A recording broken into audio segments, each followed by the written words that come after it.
Assalamualaikum dear students, hope you all are fine. Dear students, हम discuss कर रहे हैं अबाउट एनर्जी रिसोर्सेज।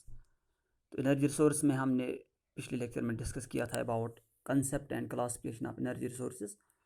तो आज के इस लेक्चर में हम लेंगे नॉन रिन्यूएबल और एग्जॉस्टेबल एनर्जी रिसोर्सेज, और इसमें से हम आज डिस्कस करेंगे अबाउट कोल। तो हम जानते हैं जो नॉन रिन्यूएबल और एग्जॉस्टेबल एनर्जी रिसोर्स होते हैं, they are limited in amount और they are developed over a period of or longer periods of time। और जो ये रिसोर्सेज है, हम जानते हैं कि आज की इस दौर में हम जानते हैं कि जो एनर्जी कंजप्शन होती हैं उसमें से सबसे ज़्यादा यूज़ होता है, या जो एनर्जी रिसोर्स यूज़ होते हैं, they are generally these fossil fuels. और जो फॉसिल फ्यूल्स जो होते हैं, they are non renewable energy resources. तो हम यहाँ पे जान गए कि जो एनर्जी रिसोर्सेज में से जो नॉन रिन्यूएबल एनर्जी रिसोर्स हैं, they are of unlimited use in the present world, और जिससे they are going to be exhausted one day. हम जानते हैं कि जो वेरियस फॉसिल फ्यूल्स हैं, जैसे पेट्रोलियम प्रोडक्ट्स है, कोल है, नेचुरल गैस है, या न्यूक्लियर एनर्जी है, they are all come under the category of non renewable energy resources. इसमें से जो हम देखते हैं जो फॉसिल फ्यूल्स होते हैं, they are generally we can say used in highest amount in the present world, और they have their negative impact on the environment. They cause air pollution, global warming, acid rains and oil spills. So nuclear energy we obtain mainly by nuclear fission of uranium and thorium. तो जो global resource हैं fossil fuels के या इन nuclear energy resources के, they are limited and will be depleted soon. So there is an essentiality, or there is a need that we should minimize the use of these fossil fuels and these other non-renewable source of energy and replace them with renewable sources. तो जहाँ तक non renewable resource का ताल्लुक है, इसमें से हमें discuss करना है about coal and petroleum as well as natural gas. तो अब हम लेते हैं कोल। तो हम जानते हैं जो कोल है, it is an important source of energy in the present world, और it is an non renewable natural resource, और we can say it is a non renewable energy resource. और आज हम जानते हैं कि it is used in the present world for different purposes, for heating of houses, as a fuel for boilers, as a fuel for steam engines, and as a fuel for generation of electricity by thermal plants. So it has various use, like heating you, or it is used as for the heating purpose in houses, as a fuel in boilers, steam engines, and generation of electricity. और जो coal है, it is also used as a source of energy for the production of different chemicals of industrial value. इस तरह से जो हम देखते हैं जो mainstay power generation in India, that is because of this coal. और जो कोल है, it constitutes about 70% of total commercial energy consumption in our country. यानी जो हमारी कंट्री में है, इसमें से जो कंजप्शन है, कमर्शियल एनर्जी कंज्यूम होती है, उसमें से 70% कम्स फ्राम कोल। तो जो अगर हम कोल फार्मेशन की बात करें या फार्मेशन ऑफ कोल की बात करें, हम जानते हैं कि जो कोल है, it was formed around 255 to 350 million years ago during a period known as Carboniferous age। तो उस एज में क्या हुआ कि it was formed in damp hot regions of the earth। जो उस टाइम के प्लांट्स और एनिमल्स थे along the rivers, along the banks of rivers or in the swamps, they got buried by one way or other way, and due to their death they got inserted deep into the soil. Under high pressure and temperature inside the soil, they got converted into peat and coal over millions of years ago।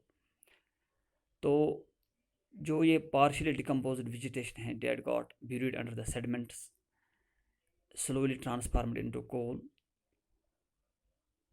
तो इससे जो coal है, that has been formed, we can say, from the vegetation that was present along the banks or swamps of the earth, or the vegetation that was present in the oceans.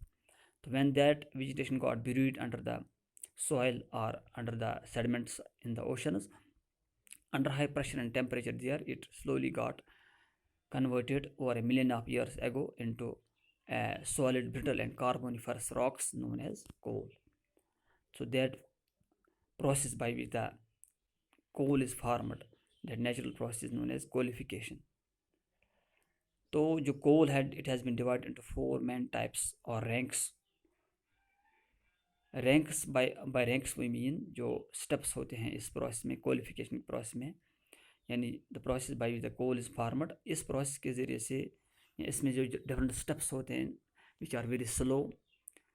तो इस दौरान जिस दौरान ये कोल transfer हो, ये vegetation transfer होती है by the slow process of qualification into coal, तो उसमें से जो डिफरेंट स्टेप्स होते हैं उन स्टेप्स के दौरान जो है the coal undergoes different changes, like it develops different, we can say different qualities, like density, like we can say carbon content, or we can say it becomes more and more harder. So उन steps को हम कहते हैं ranks.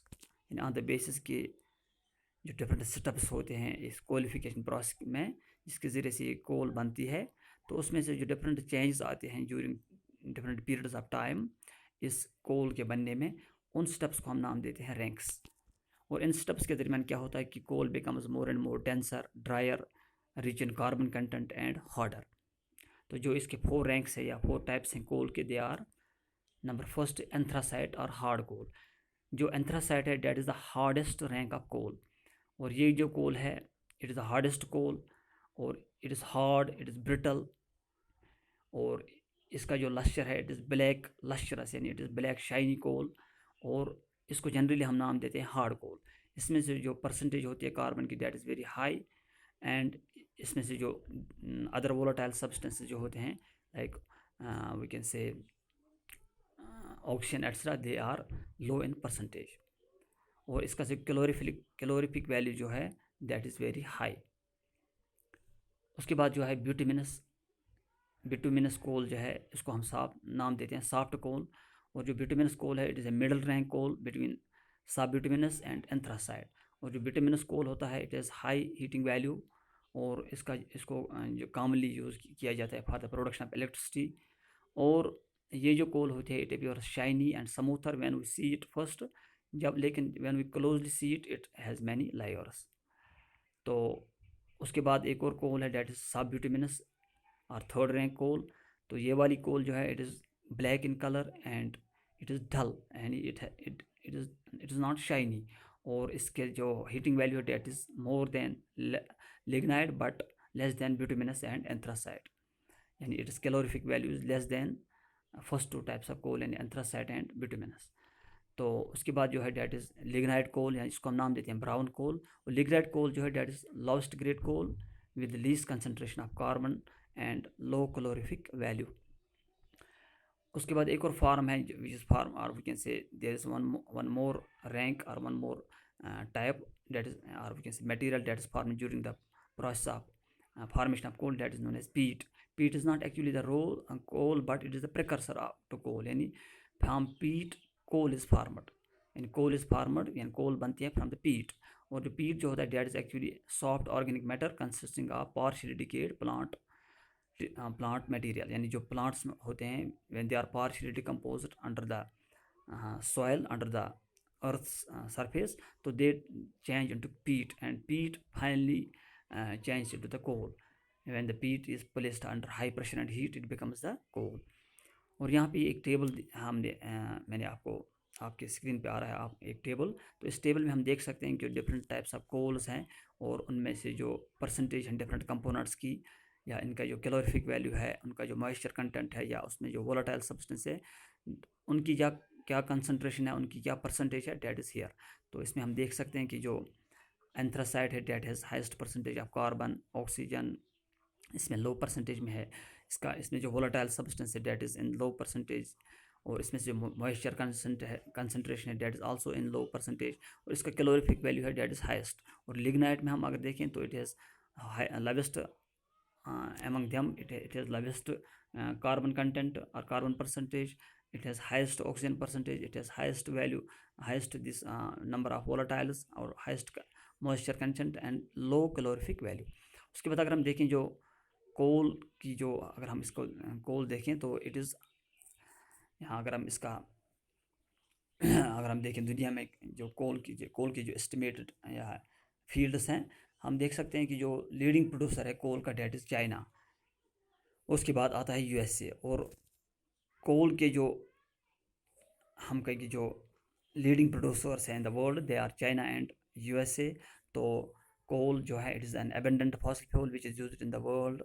तो it is the most abundant fossil fuel that is used in the world.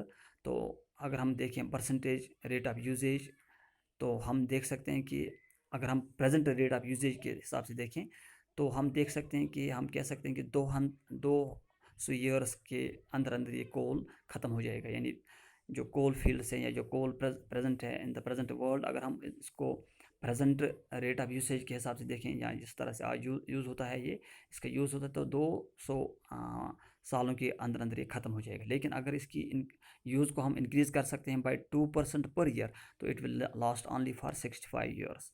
तो अगर हम India की बात करें तो इंडिया में जो है it contains about 5% of total coal which is present in the world, और we can say total of the coal present in the world. और जो इंडियन कोल है that is not very good in terms of heat capacity and it has low calorific value. तो जो coal fields हैं हिंदुस्तान में, they are present in the Raniganj, they are present in the Jharia, they are present in the Bokaro, they are present in the Singrauli, और they are present in the Godavari valleys. और जो states of India that contain coal, they are Jharkhand, Orissa, West Bengal, Madhya Pradesh, Andhra Pradesh and Maharashtra. और anthracite coal जो है that is present only in the J&K. So that was about first of the fossil fuel or non-renewable energy source, that is coal. Hope you have understood. Thank you.